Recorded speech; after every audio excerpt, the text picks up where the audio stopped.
仔行過已經過咗龍啦。佢坐喺我明頭票段時間都話執笠啦，執到而家都唔執啊！你邊度得啦？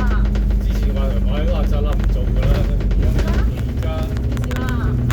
講晒鬼。啊？幾時話得啦？我執笠話唔做啦嘛。香港講係咁講啊，講下㗎啦，以為仲好後生。你一間之後做咗人啦。第日行喐啊，行喐要做冇人幫佢手。你出去邊度攞？係啊，你要瞓唔醒啊！